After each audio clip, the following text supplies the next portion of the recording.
76ers. 10, 9, 8, 76ers. 1, 2, 3, 4, 5, 6ers. 10, 9, 8, 76ers. Clap your hands. I'm glad everyone's loving this music. I was waiting to catch some hot shit for coming into this with the 76ers It like song. totally rocks, man. It's a just great like, song. yeah. It's a great song. And the Sixers were up 3-0. I got to the game Monday. It was a great week. What's that, the lacrosse team, or which one is that? I just threw you off your nerve. You were just like, you were ready to just like. I'm feeling lean so into good. some I got the whole music going. Byrne is here. Welcome, Brendan. We've never had you on video version of Off-Nominal. Really? Isn't that embarrassing? even he doesn't even It's realize. unsettling, yeah. Very embarrassing of us, and that's why we I was needed to thinking fix it. that, like, I was thinking it must be because like every time we're like, Anthony and I will meet and we'll be like, okay, who are we getting on the show this month? And we'll put stuff together. We're like, oh, we should get Brendan on. And we go, nah, Brendan's on all the time. Let's try someone new. And then like, we just keep saying that. And then eventually it just stops being true because we never actually follow through with it. It's been like 10 years, I think. Yeah, I it's think been I a was while. over, It's been a while. Actually, I think we did have you on when we were doing very shitty streams on Twitch, just playing around. I think that was an actual. I think we did back in the day. I was your guinea pig. So And we assumed that you were just horrified by that experience, so we waited all the way until we had our shit together. And I just thought I was very disappointing, and my invites were because of my performance. So well, we need to have better communication. Let's just agree to that. Yeah. Yeah, I guess you're on the Twitch episodes. I call those the lost episodes because Twitch doesn't store them. So there's just like somewhere on an Amazon archivist server has, somewhere. Yeah. There's a video of it. But I think one Jason Davis made it to YouTube. Like I think I uploaded one when we made the switch, but I think that's the only one that survived. Yeah. Because it was monthly back then, so they rolled off the 14-day archive. Yeah. You know. Yeah, It was I'm a sure I bad didn't say system. anything important, so it's fine. Well, the audio is captured, so the embarrassing part is there forever. Don't worry. Oh, okay. Did you, Brendan? You probably have some beer or something with you because it's been a big day down there, just outside the outskirts of the Reedy Creek Improvement District. You're having a real humdinger of a week down there in Central Florida. It's been a real unbelievable kind of week. So I was not upset that I had to leave the house and pick up a fresh beer for this conversation. So What you got? It was nice. I got so I went to my local brewery. They opened up after you guys had been here, but this is from Sideward Brewing. They're huge space fans, and so they've got this drinking their IPA Moon Boots. Love a little. Ooh, I like that. There. I like that a lot. Yeah, so cool. They used to have some other space themed ones called Space Camp and also Citronaut, but a few cease and desist letters made that no longer the case. So that's what I'm drinking, and that is incredible. And because you always have to have your branded material when you work in public radio, in this wonderful branded pint glass that has our logo. I assume you can get one of those with a nice donation. Yes, I believe it's $75 a month. We will send you one pint glass. So per month, one pint glass per month. No. And we actually switched to pint glasses. We stopped doing tote bags, and we have pint glasses now. So it's actually pretty cool. It's solid. Yeah. Just encroaching a little bit on our territory. Pandemic change. Yeah. Jake, did you make a fancy cocktail? Did you go to the beer company? What did you do? I made a cocktail, and I kind of made this one up a little bit because I wanted to have a themed one for the show. Oh, nice. So I'm calling this one the Wet Dress Rehearsal. Okay. And so it's like basically you take a margarita and then you add the orange juice, okay, because orange is the best color. Bonus points if the oranges are from Bill Nelson's farm. And then you just get the biggest, most powerful, strongest glass in your house and fill it up halfway. That's the Wet Dress Rehearsal. 54% of the way. Yeah, right there, roughly right there. So there you go. Cheers to Artemis 1. Spicy start. You need some bitters in that for how you're feeling about things. And I got the fancy, expensive ice cubes too, made in all 50 states. So cryogenic. purged with helium and nitrogen, right? So that's the ran Air out of Liquide version of this. Anthony, what do you got? I have a seasonal Trogs. This one called Hop. I saw this in the store and I was like, I haven't tried this one. It's called Hop Horizon, and it is Wow. honestly one of the most delicious ones I've had from Trogs. It's like very flowery, a little bit fruity, which I'm usually not into, but it's not overpowering. Like it's just a little nice little kick to it. Like the hoppy flowery. Yes, exactly. Yeah. It's really good. Okay. And it's an IPA, but my wife even likes it, and she hates them usually. But she was like, "Oh, this is good," Wow, and then drank a whole one of the ones that I got out of the fridge for myself last night. So they're good. So that's confirmed. Out these days, and I've been a bit hopped out. So this is the first IPA I'm having in a while, just because it's got a space dude on it. So I'm enjoying it. I might be back on the hop wagon again. So hop wagon. They don't do them very well in Mexico, IPAs. They're still learning. And so when I went home a couple weeks ago to Canada, and the first thing I did was went and bought a big Jake-sized bottle of the Fat Tug IPA that I love, and I was just like, oh, I need this in my life again. So yeah, I know how that feels. All right, so where I don't know. I don't really know where to start. I wrote notes. You wrote some. Notes you wrote notes. I added a few things, just like talking points, but so we were talking. It was like, yeah, we want to talk about wet dress rehearsal, but how do we do a show that isn't just a huge rant? Because this is like just like gonna be, it could just be a huge complaint fest. So we're gonna try like really hard to, I don't know, be smart about our criticisms. I guess I think the question. It's one of those situations where like. I mean, all right, I'm bored by SLS talk and New Glenn talk and like the things that's always the same theme over and over again. And those are always on the SLS side about like policy and politics and general thoughts on whether the government should be building a big vehicle or whatever. But the stuff that's pissing me off right now is like communication strategy, general expectations, and like lower level hardware strategy. Like only having one unit to test with. Program management. Yeah, exactly. And it's just like nothing about the rocket itself being a bad vehicle or, everyone's like, SLS, it doesn't do anything, doesn't do this. It's like, it's not even about that. It's just about these other things that are visible. They were behind the scenes for a couple years because it was just still in development, but now it's front and center that it's an actual, like we're into operations. So now that part is unraveling. I don't know. Brendan's probably got a more front row seat to some of this stuff, but there's some dodginess still. Even now, they're going to roll this back to the VAB, and they're like, we'll fix the couple things we know wrong, but there's a couple other tasks we might get ahead on, and I'm like, what are the other items? Why are there other items that you need to fix? You didn't tell us about that. Is there other stuff to fix too? Is this... So I assume you've been able to crack into this a little bit. To some extent. No, absolutely not. No. Okay. Yeah, no. You're on the Reedy Creek beat at this point. I'm on the Reedy. You're more Reedy Creek than Banana Creek at this point. Yeah, right. That's a very niche joke. Very local humor. Super Central Florida joke. Right hey man, it's only been 10 years since I've lived there. It's fine. Yeah, I express those same frustrations with you. I mean, communication has been frustrating. I have to choose my words wisely here, but it's been frustrating. But yeah, it is what it is, right? This is what reporting is not being able to get the information that you need in a timely manner, or from the same person. So there it is. Yeah. It's frustrating. Super frustrating. Yeah. This most recent, so we're Thursday. So it was last weekend, right? So I think a week ago is when they wrapped up that third attempt, and it didn't go well. And so this is what happened, and this is why I'm like super frustrated. So they scheduled a press conference for Friday, the day after, and they said, "Hey, we're gonna roll back," right? Oh no!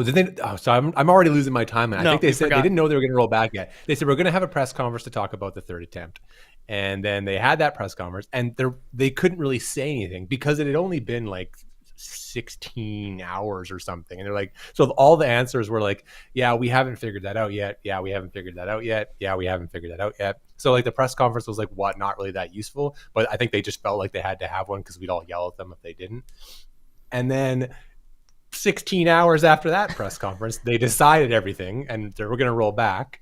And I was like, well, why didn't they just wait? Like, even just like a tweet that was like, hey, we're evaluating everything. We're going to schedule a press conference for Monday and we're going to have all the answers for you there. I think everyone would have been just like totally fine with that. Like, yeah, we get it. It's only been a day. You got to figure out what to do. We have the press conference on the books the next business day. Like, it's totally fine if you do that, but they had to have one. And then they rolled it back, or they decided to roll it back on Saturday. They had a second press conference on Monday. And on Monday, they didn't know what they were going to do when they got back. So the press conference didn't add anything more than the release. It was just like, we're going back. We've got a few ideas on what we want to do in the VAB. We don't know which one is right yet. We'll tell you later. And it's like, what are we like? Now, so all these reporters have 2 hours of their time wasted on these two press conferences, and there's no extra information. Mm-hmm. I was like, so I was super frustrated after the weekend in terms of I don't know. But it's also not. It's one of those situations where it's clear that they're not able to be honest in the communication of this stuff. Because if I'm in charge of this, right? Last week, even after the first or second issue when they had, my line would be like, look, we're in testing. We're going to test as far as we can to find as many of these issues as we can so we can fix them all at once. But instead it was always had to be couched in this optimism around we're still going to be able to pull everything off. We feel good about this path forward. We feel good about this thing. Where does is it just a pure large organization thing that everything has to be couched in optimism, or what is the I don't know, because it's not a failure to be hey, look, we're testing a thing and we found issues. That's not. No one is going to be mad about that as a general state of affairs if you're honest about it.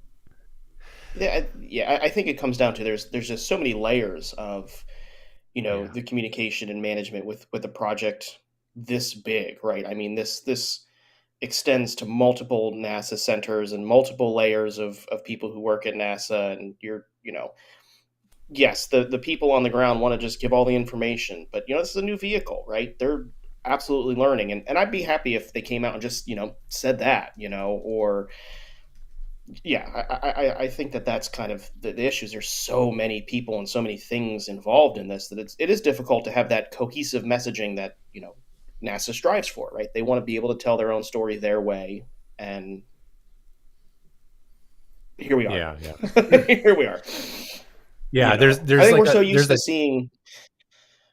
We're so used to seeing the way that kind of SpaceX operates, where we're getting all this information in practically real time as they're testing Starship, and we kind of come to expect that that's the way NASA should operate. But they're two different organizations, and they don't operate that way. And I kind of have to reality check myself sometimes, and it's frustrating, but it's my 2 cents. It's interesting too, because and I know, Anthony, you're going to have a lot to say about the hardware in terms of how much there is. But this, if you do want to do this very tired comparison to SpaceX, I'm sorry, but I'm going to do another one here though. But this if this was Starship, this is both the finished product that makes it to orbit for the first time, the one that hasn't come yet. It's that, and it's SN4. It's and those are the same vehicle. So this is we have to this is the vehicle that we're excited if it explodes on the pad, and devastated if it explodes on the pad. It's the same vehicle, right? So it's really difficult to I don't even know how you come up with a messaging strategy for that, right? I mean, it's at a point where you're doing a comm strategy for a very impossible engineering project, right? And I mean, that's why they're having so much trouble with it, right? Yeah, it has to be successful, right? I mean, if this is not successful, this is a huge, punch to the gut of NASA and what they've worked on for more than a decade at this point. It has to go right, and that's why the messaging is being so carefully crafted, because there are a lot of critics, not just us, but critics that fund NASA and their other programs. So there's an immense amount of pressure to make this work and look successful while it does it. Yeah. And that's probably, Anthony, thinking about what you said, why weren't they just be upfront, but hey, this is the test, and we're going to find everything and be really excited and optimistic about our really, innovative testing strategy. Like, look how ahead of the curve and cool and chic we are. But like, they can't do that. Well, because they this is say the same that, but they vehicle. only say it about what they just did 5 minutes ago and not what they're going to do in 5 minutes from now. Yeah, That's the yeah, issue. yeah. It's not that they don't have that outlook, because they do. Like, they said it multiple times in those press conferences. We're glad we found it now and not on launch day. It's like, well, you wouldn't have found it on launch day because you had to find it to get the launch day. So that's kind of a bullshit statement. But they also don't take that same frame and say, so what we're going to do is keep filling it until we can't, and if it breaks, we'll find a whole list of things to fix, because that's, as you just saw, like, we found these valve issues. That's why we're going to do it. But they're like, no, it's next time we're going to nail it. We're going to nail it on this next one because we found all the issues now. And it's like, that's never going to be the case because the things are that complex. So that's the issue that I have, is that they are taking that approach in communications, but only for the immediate past and not for the near future. Because wet dress rehearsal, or the green, well, I don't even forget the names of all this stuff. The green run. The green run. It was the same thing, right? Where they had the first one that didn't go well, and then they ran it again, and it was like, now we don't even think about that. Like, nobody really remembers that. And it was a month of delay in between, but they went into it. I mean, even when the first test ended, they read off like and we're gonna ship it to Kennedy Space Center. Like, they only had the success scenario prepared, not the figured something out there. We're gonna have to go back and rework it. Oh, that was so funny. I'm now remembering that. Yeah, it ended in a minute, and they were like, "Here it is. It's coming to you, Florida." Yeah. Oh man. No, I don't know. I guess it's super frustrating because, and they just like you said, they're not being upfront about the extra work, right? Because it seems to me like they're really trying to like just get the milestones. Like, if we hit the milestones, then that's how we know we're being successful, right? And so they keep pushing work down, which is why we're so confused. Like, what do you mean we have to do more work when it gets back to the VB? Like, you just fix the valve and the things we found. There's more work to be done on this, and it's like, oh yeah, it's not ready yet. Like, they did like the minimum viable product to get it to the wet dress rehearsal, and there's still more VAB work to do. But and that pattern's been repeating, because if you remember when it was like finished at Michoud, they're like, it's going to Stennis, it's all done, ready to be tested. And then they got to Stennis and they had to like build stuff on the pad or on the test stand. And then when the green run was done, they said it's all finished, it's going to Kennedy Space Center. And then it sat on its side in the VAB for like a month and a half while they finished building it, So like, there's really like, they keep doing that where they try to get the milestone before the actual success criteria that gets you the milestone. It's really bizarre. I don't know. I guess it's just because it's such a high profile thing. And again, I don't know what I would do entirely differently in terms of like comm strategy, but yeah, it's not a good look. And it does seem like it's like the comm strategy is coming from these different centers, right? So if I was reporting on a story on the green run, I had to talk with somebody, Marshall or Stennis, whatever it is. If I'm worried about or want to do a story on the wet dress, I've got to talk to somebody at KSC. But if it's a particular aspect of this mission, I got to talk to this person and get the answer that I need, who has to liaise with someone else. So there's multiple layers of it that does make it so difficult. I mean, and NASA's been criticized for those different swim lanes, in other projects, right? I mean, the whole fact that not having an Artemis office, that's a big one. So yeah, we're starting to see kind of these told you so moments. Like we should have something like that. So and this is where, so it's really interesting because beating up on SLS is everyone's favorite pastime. We're going to do it for an hour today, apparently, and the common refrain, like the number one, number two, and number three argument against SLS always seems to be that it's really expensive and it's like a political pork barrel, however you want to frame it. But like, I almost want to think like you would have way more success taking down SLS if you just talked about the program management. Like, okay, the cost, we can't control the cost. Congress is going to spend the money. So now you have a rocket program. You have this much money to spend on it. Like, why isn't this thing the most amazing rocket ever and flying 5 times a year? And why don't we have a moon base? And, like, there's like, you could say if you had taken that money and spent it differently, forget the top line, but just like the actual program management of it, like that's where I think there's a huge avenue of criticism that could be much more, I guess, competent. I don't know, like it would punch harder.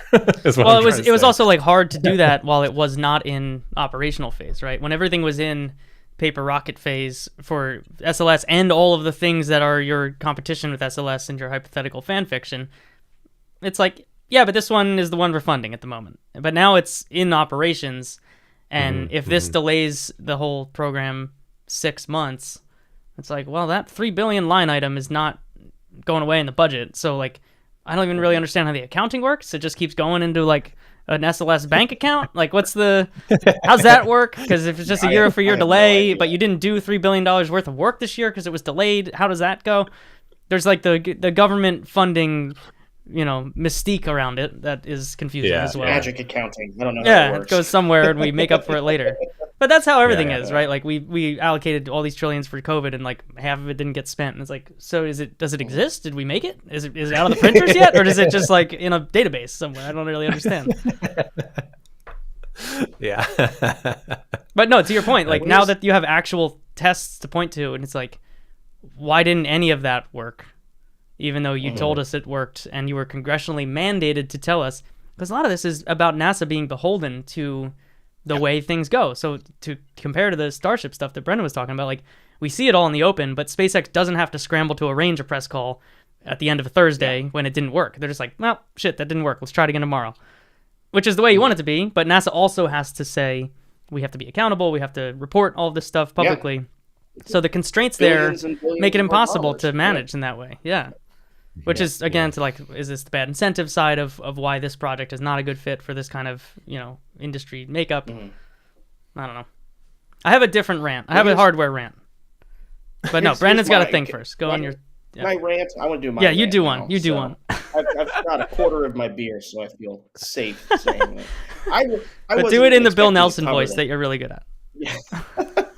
Actually, we've only got 37 minutes left. Yeah. Yeah, we got a deadline here. I wasn't even planning on covering this. So let me show you how optimistic I still am after doing this for almost 10 years. I was going out of town at the end of March for a wedding for a friend of mine who you guys know, Emily Speck. I saw the tweets. Good thing she didn't try to, plan her wedding around space stuff. But we both said to each other, I guess we're not covering this. That's fine. And, then it was like, yeah, we're still covering this. Like, I got back a few days before her and was like, yeah, I have to cover this. So I didn't do like any prep work, any planning, because I'm like, this is off I don't have to do this anymore. And you were going to the wet dress rehearsal dinner is what you were going to instead of the wet dress rehearsal. Exactly.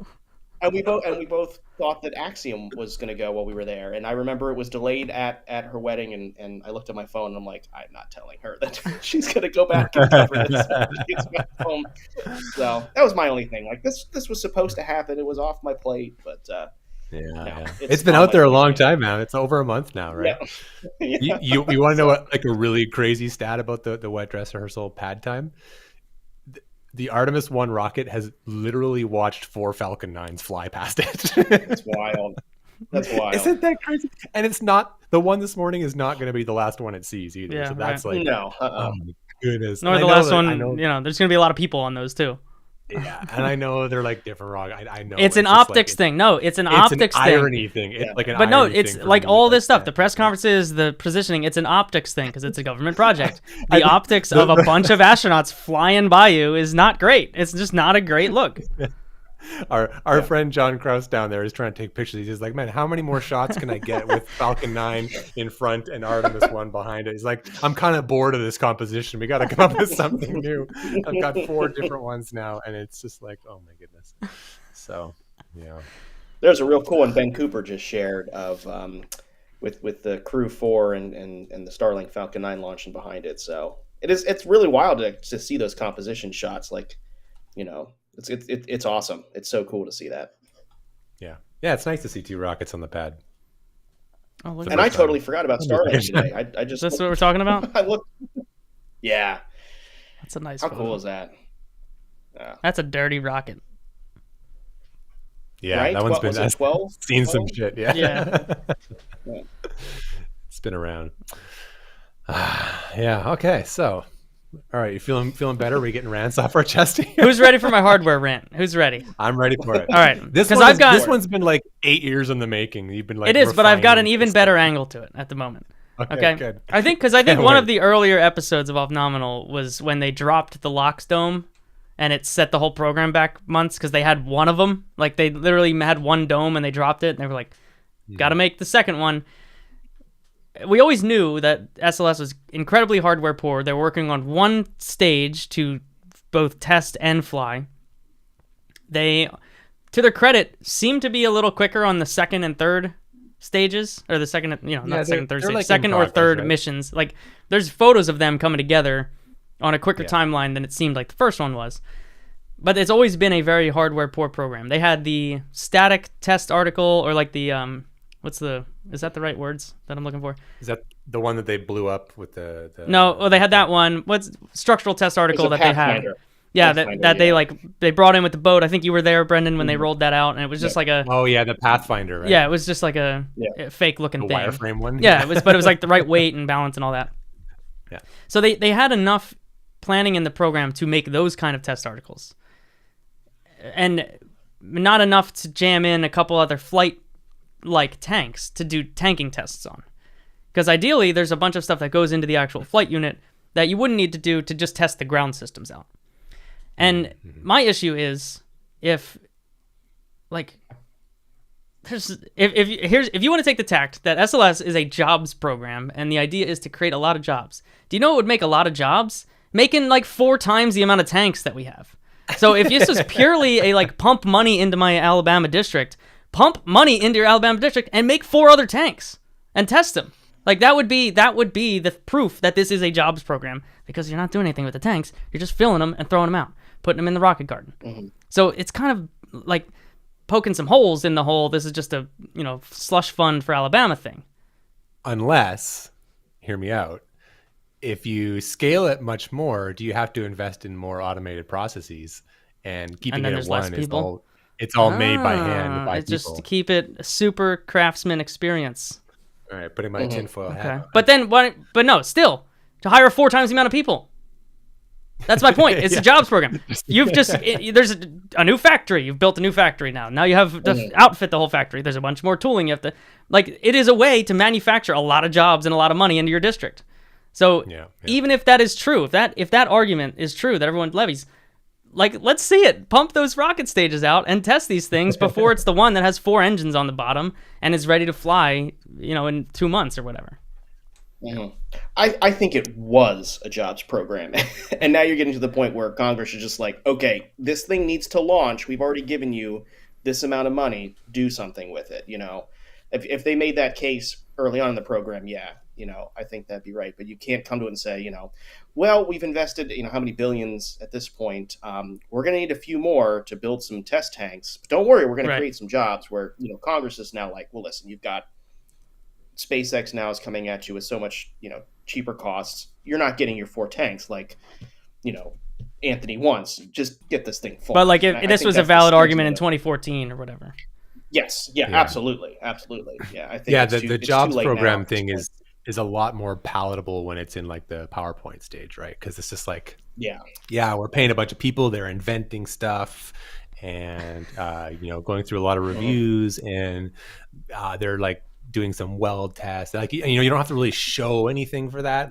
That also, the timeline wise, that is the time in which the line was this is all shuttle hardware. We're doing the same thing shuttle was. So it wouldn't be logical that you needed all those tanks, because we just filled a bunch of external tanks and launched them. Yeah. So it's almost the fact that this has spanned those eras is it didn't set them up for success, because they couldn't make those arguments then that we know they needed, but they couldn't politically then, and now it's coming back to bite them in the new era when it is obvious that there are 13 super heavy articles in Boca Chica, and they're just throwing some out because they made too many. Yeah. SLS is really the opposite of ahead of its time, right? It's just missed. It's the last step in the wrong time, right? It's it's got one arm in the old world and one arm in the new world, and it doesn't know who it is anymore.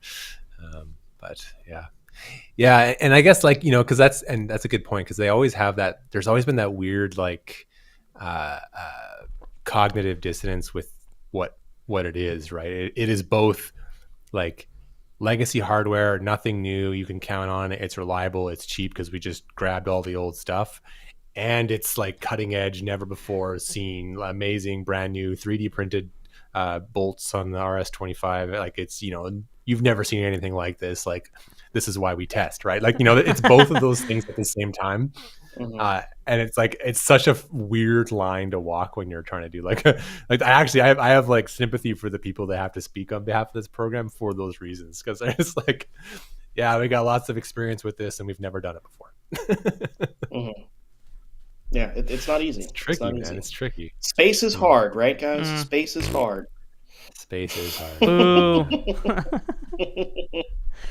I don't know. You reframed my thinking though, like how all the decisions that should have been made had to be made in an environment where all the arguments were different. So it's like kind of like presentism, right? Like we're arguing about a program that was a decade ago, but we're arguing it with today's eyes, which is completely irrelevant. But you can still fix that in the moment, right? Just except by scaling up. You can make the exact same thing, just make more of them and like let's go. Right. And but they don't, right? So like how much criticism would there be of SLS and Orion if like there was Orion on the pad right now, one at Gateway, one in orbit of the moon. There was like 2 landers on the surface. Then, there was like a production facility. They had to buy another Pegasus. They're like shipping. If all that activity was happening, like if it was that level of thing, we're like, wow, like look at all this moon. I know it's expensive, but look at all this moon stuff that's happening. Like it would be such a different conversation. Totally. And they could do that with that much money. They could. It's possible. So you could have the same amount of spend, but with a better program. And that would be, that's the hardest thing for me to go to bed with. I just can't. I'm just like, oh man, this rocket could be so much better without changing anything. But all of it needs congressional funding. You have to navigate, the Congress to get the money for all that stuff, and it's extremely difficult to do that, especially over multiple administrations that have changing priorities and what they want to do. I've covered Bill Nelson, since I've been a reporter when he was a senator, and he's like, it's not rocket science, it's political science. That's the line he uses all the time. Or no bucks Rogers. That's what you get to him, and it's true. I mean, all these and great some other ideas, but you need to have the money. references. Yeah. Him and Biden, no wonder they're friends. So they just call each other up and they're like, give me a good one, Joe. And he's like, have you used Malarkey lately? I don't know. I don't think they have any new ones. They're all the same ones. They forget. Is the Pope Catholic? For 10 years, it's the same lines. Yeah. He calls him out. He's like, Bill, tell me about that homestead again. Where was that? In fact, could you see it when you were you were trying to get in the show? Could you see it from there? I haven't heard that story in a very long time. I just talked to him this week too. He didn't bring it up, so. He did mention my beard was longer than it was the last time he saw me. So wow, at least he remembers me. So look at that. I'm glad he remembered it. Yeah. It's good to see his memory still intact. All right. You're not shaving until Artemis launches, right? No trims. No, I think I might have to. No trims. I'm doing a TV thing next week, so I was saving the beard trim at the barber till next week, and then you called, and I was like, no trim for Anthony and Jake. I'm sorry, guys. No trims until Artemis.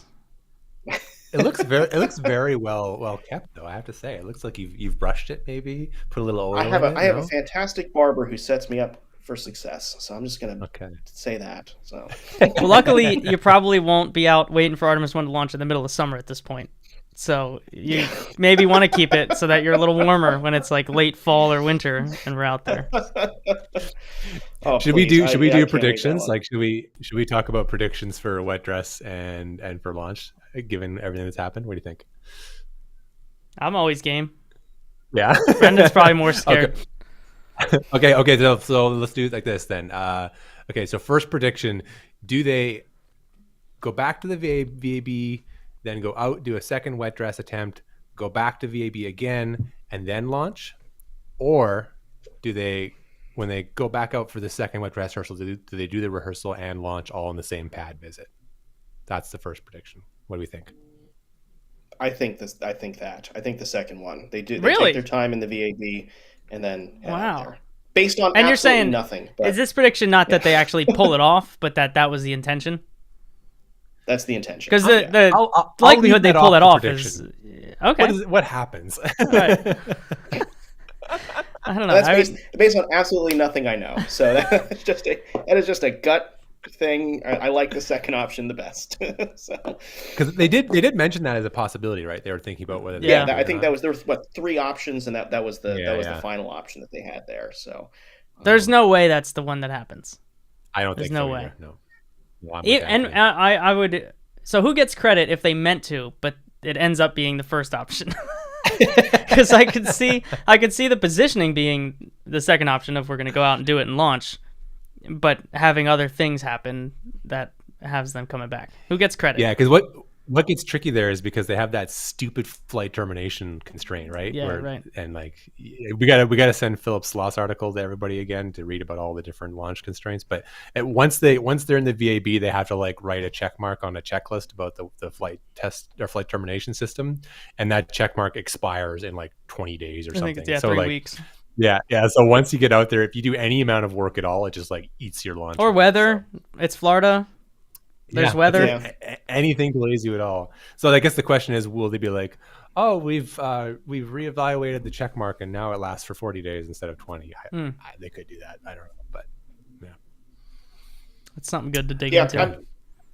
I We've think just you assigned might you be this right. story, Brendan. Yeah, I think you might be right, but I'm gonna still keep my prediction in case there's the long shot that I am right, and I'll have bragging rights over you guys. So that's what I'm doing. That's my plan. Okay. Next prediction then will be an NET for completion of the wet dress rehearsal. So that would be, I'll define completion as like gets to T0. It's April 21st. It's gonna be back there in a week. How long in the VAB? Maybe like 4 to 8 weeks. They said weeks. They said on the order of weeks. Yeah. And granted, it took them a while to get it ready to roll back, which is a whole nother part, right? Like it's a 7 or 10 day process to get it ready to roll back. Yeah. Then the weeks kick in. So then they're going to have to get everyone's schedule organized for the second rollout to do another round of speeches with whatever Apollo astronaut they can find that's in the area. There will be 19 right, press conferences in between. That's a good one. Over under on how many press conferences before it launches. So you think like maybe it rolls out like early July? I was thinking net July. Yeah. July for the rollout to go back out for the wet dress completion. Wet dress completion. Yeah, I don't know, when's man. T0 Then there's for like wet dress? vacations and everyone's July kids are 20th. graduating and I got stuff to do in August, so it'll be. I feel like my mental mindset is like this thing has a launch attempt in the fall, which requires wet dress to be in like July or August. That's where I'm at. All right. I can get behind that. Although I'm no person to say that. Like when I first started covering space, it was 2014. The first mission I covered was EFT1, and so that was at the end of December 2014. And I remember talking to my editor, and I'm like, "We got to prepare for this, man. This thing's launching in 2017." So that's everyone's so story. I'm about at you. least 5 years off. I'm at least 5 years off here. So, and he still reminds me that I made that bold prediction whenever I come in with something. So I'm going to sit this one out. I think I'll leave it to you guys to make the prediction and launch. Yeah, that's the next one, launch, right? So, do you say September NET? Let's say they finish. Let's say they finish July, and then they got to roll back, and then they got to check mark the flight termination system. Late October. Late October, yeah. Mm-hmm. God, like we're watching the World Series when this thing's going. Oh man, okay. Do you know what that is, Jake? Are you aware of that? They do have Canadian baseball teams, that's much golf, like the right? Canadian basketball teams that we beat, and that's why I played the song at the beginning of the show that you did not know about. But Didn't the Raptors win something recently? I don't know. There was a 2 years huge ago. thing. Yeah. Yes, in the COVID bubble. In the Reedy Creek Which was Improvement here. District. Yep.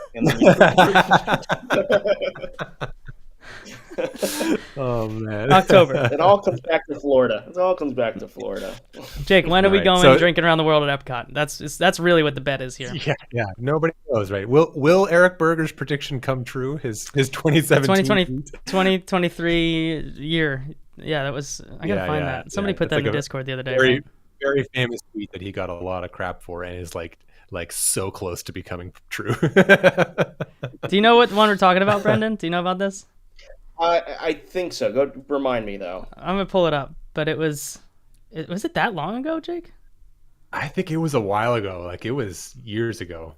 But he sat down with some unnamed source who was an industry insider, and that insider here Oh it my is, yeah, God, an it was- unbiased. Oh my God! It was the night before EFT won. No, it was- no. Yeah. Oh no, No, that was 2014. I read 2014, well. 2014. Yeah. It was the night before the 3-year anniversary of EFT one. If I could read dates correctly.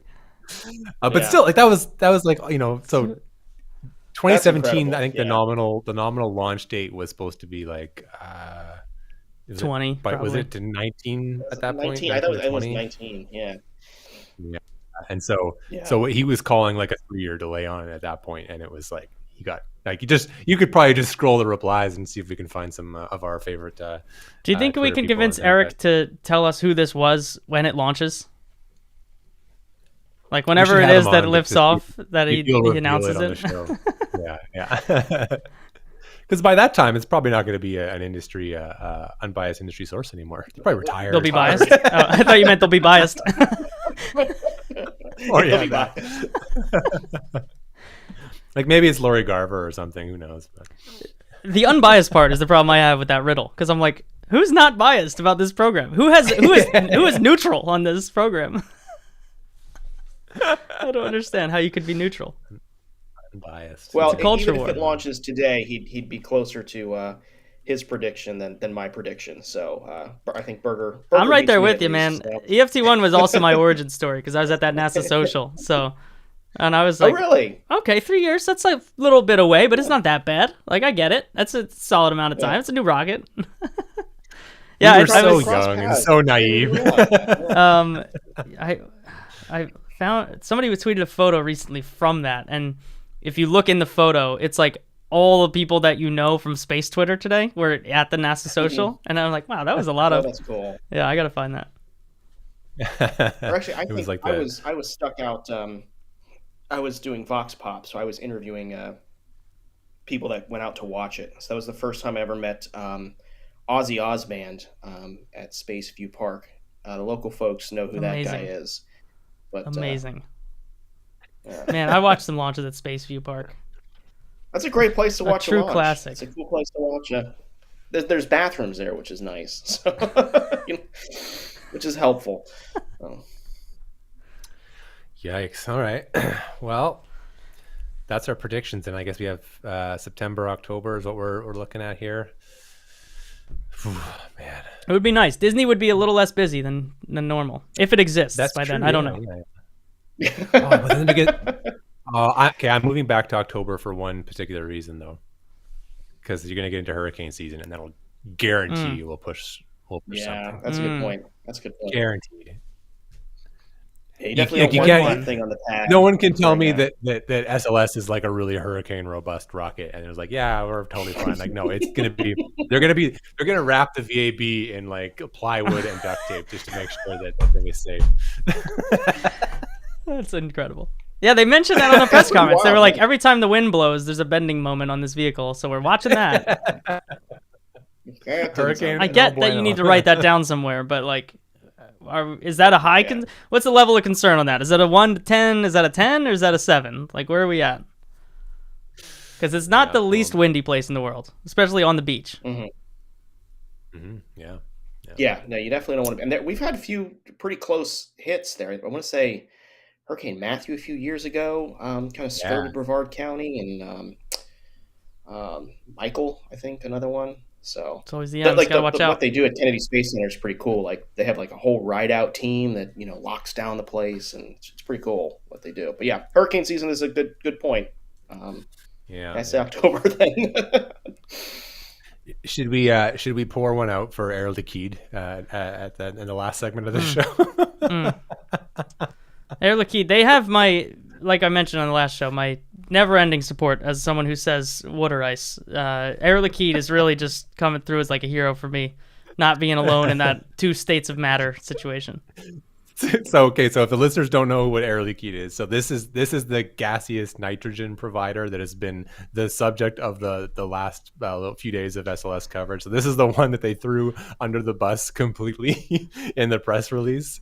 I don't know if you want to. Do you have that press release, Anthony? Because it's brutal. Oh, probably. I can paraphrase it. It's fine. But when they decided to roll back, they were like, that was the headline. It was like, because there was 3 problems, right? So the valve on the ICPS broke.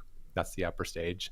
They were having a bunch of like temperature limit hits with the fueling, and so they couldn't get that much stuff in it.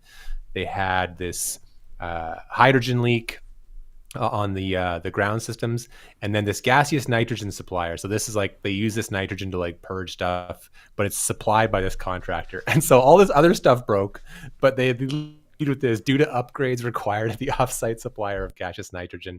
They're going to take advantage. They're like, hey, no big deal. You guys, contractor, you guys do your thing. We'll just roll back and just do a little extra work on the hold rocket. off. No big deal. We normally would have skipped this, but since you are in trouble and you need to fix your stuff, we're happy to just take advantage of that time and fix the rocket. It's totally fine. So this was a real classic move, I thought. Cherry on the communication strategy, man. They never named it, right? I remember in the press conference, and I can't remember who it was. This is the best part of the whole story. You know who it is. If you're driving in the gate, it's this. And I was like, oh, yeah, I know exactly where that is. That's this massive... I love how they're like, we can't tell you who it is. Here are their GPS coordinates if you want to look it up on Google Maps. Like, how is that different than just saying the name? Picked up credentials know exactly what it is because you pick up your badge. You get the shady parking lot where you get the badges. It feels like you're doing a drug deal, but you actually get a press badge out of the thing with the weird shack that definitely hasn't been touched in 70 years.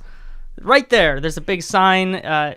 You have to look north, but if you look north, there's a big tree. So if you want to walk out to the road and then look left, and there's the company. Okay, thanks. That was a lot more words to say Air Liquide. But we're not going to name who it is. Yeah. We can't tell you who it is, but it starts with "e" and ends with Air Liquide. My favorite theory is that they didn't know how to pronounce it, so they described where it was. Or they would pick some pronunciation, and only 30% of people who shared that same pronunciation, whether it's Air Liquide or Air Liquide or Air Liquide or like Aire Liquide. There's like 100 ways you can say it, depending on what language you are familiar with. So yeah, that's probably why they avoided it, right? Yeah. Oh, that's fantastic. Anyway, so shout out to the Air Liquide team. We know you're working hard. Sorry about that. But why they didn't really say, like, why did this just get discovered? Yeah. And then they were like, oh, the work's done. They just need to make it part of the system. I'm like, that doesn't sound like the work's done. It sounds like the work is still open if it's not part of the system. Well, because they made it sound like there was an upgrade coming, but it wasn't necessary to do the wet dress. But I guess it wasn't if it worked the first time, because they had to do 3 wet dresses. Maybe that's what it was, but basically once they got in the wet dress, like, okay, yeah, it does not meet requirements. So it was a little bit messy. So another classy move in the comm strategy for the SLS.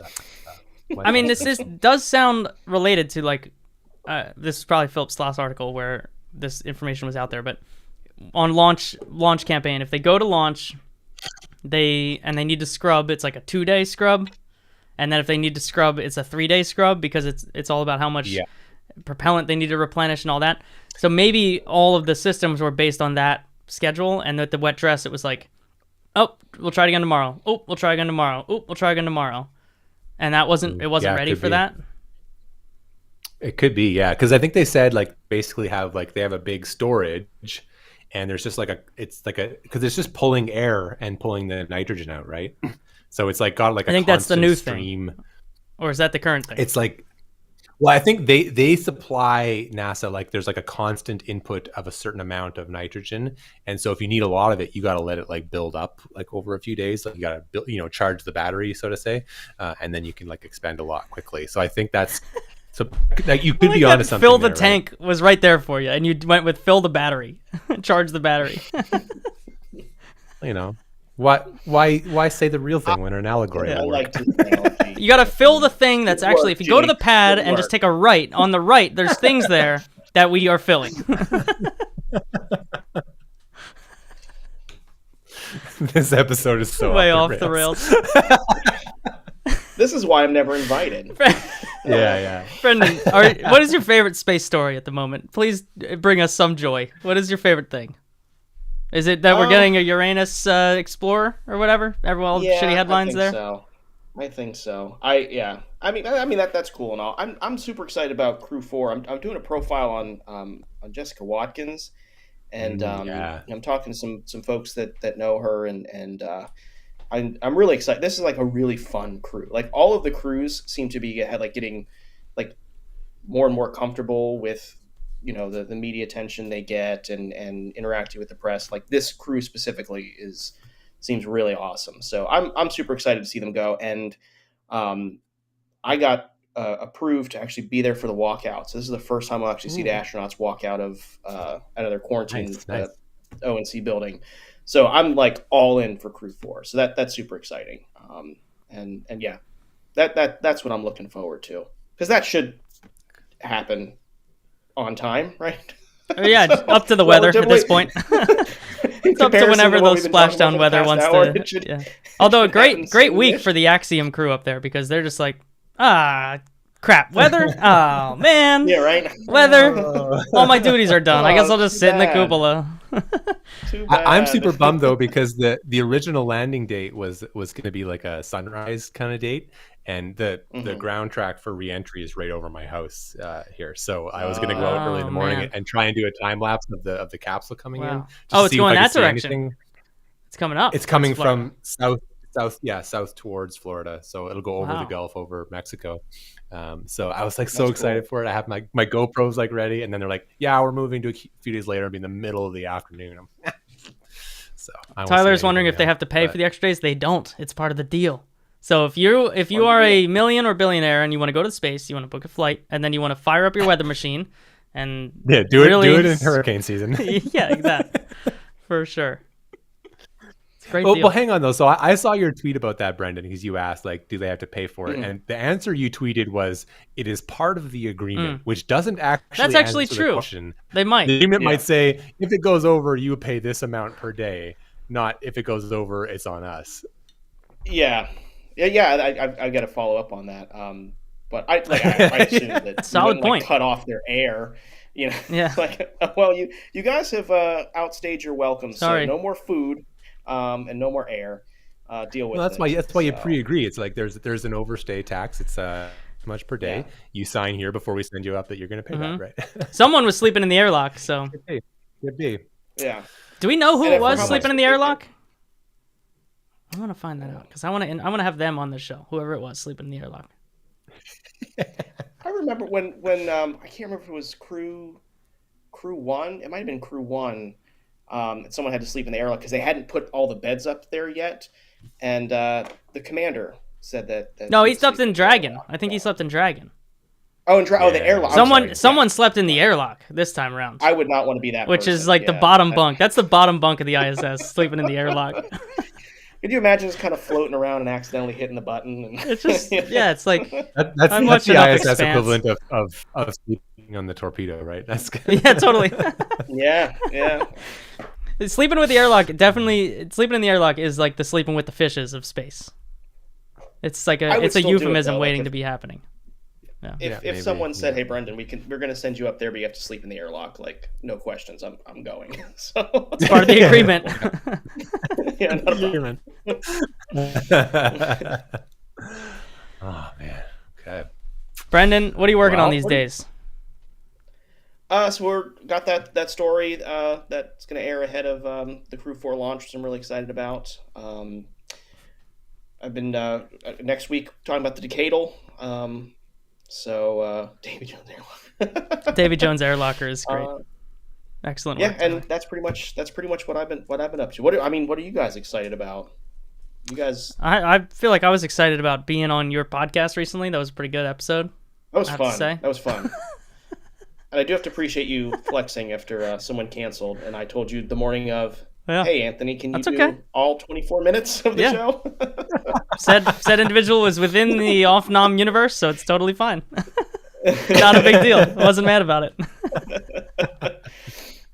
I always go long anyway. I give you plenty of content to cut out and pick. I which of usually the... have to cut. I usually have to cut you back. Ooh. But, He's not like me where I just give you I just one take perfect. You just slot it in and it's all good to go, right? Jake, there's no editing with you. Yeah, you're